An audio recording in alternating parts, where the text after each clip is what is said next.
Henry and Gordon were lonely when Thomas left the yard to run his branch line. They missed him very much. They had more work to do and had to fetch their own coaches. They didn't like that. James grumbled too. "We get no rest, we get no rest," they all complained. But the coaches only laughed. "You're lazy and slack, you're lazy and slack," they answered. Altogether, the engines were causing the Fat Controller a great deal of trouble. The big stations at both ends of the line each have a turntable. The Fat Controller had made them so that the tender engines can be turned round, because it is dangerous for them to go fast backwards. Tank engines like Thomas don't need turntables. They can go just as well backwards as forwards. But to hear Gordon talk, you would have thought that the Fat Controller had given him a tender just to show how important he was.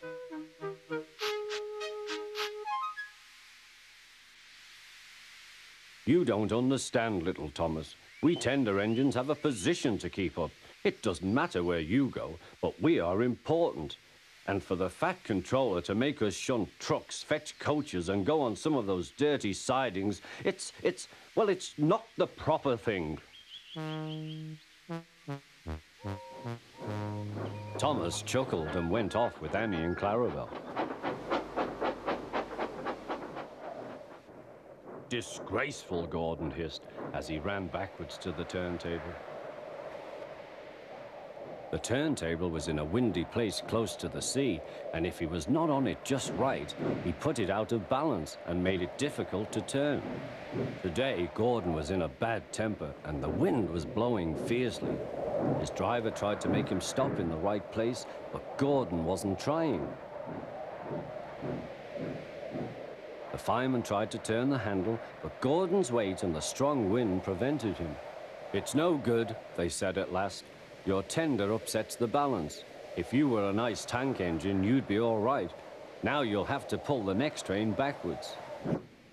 "Look," called some boys, "there's a new tank engine." "Oh, it's only Gordon back to front." "Hello," called Thomas, "playing tank engines? Sensible engine.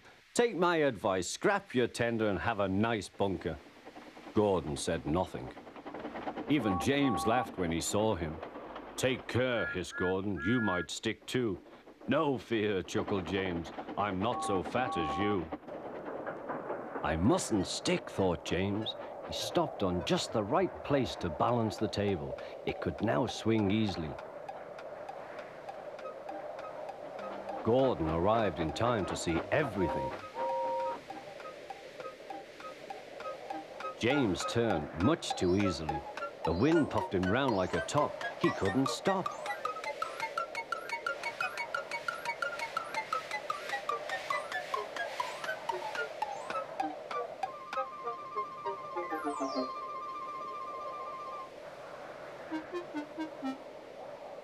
"Well, well," said Gordon, "are you playing roundabouts?" Poor James, feeling quite giddy, rolled off to the shed without a word.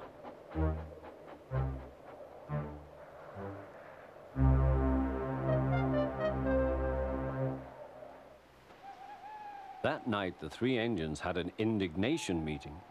"It's shameful to treat tender engines like this. Gordon has to go backwards and people think he's a tank engine. James spins round like a top and everyone laughs at us.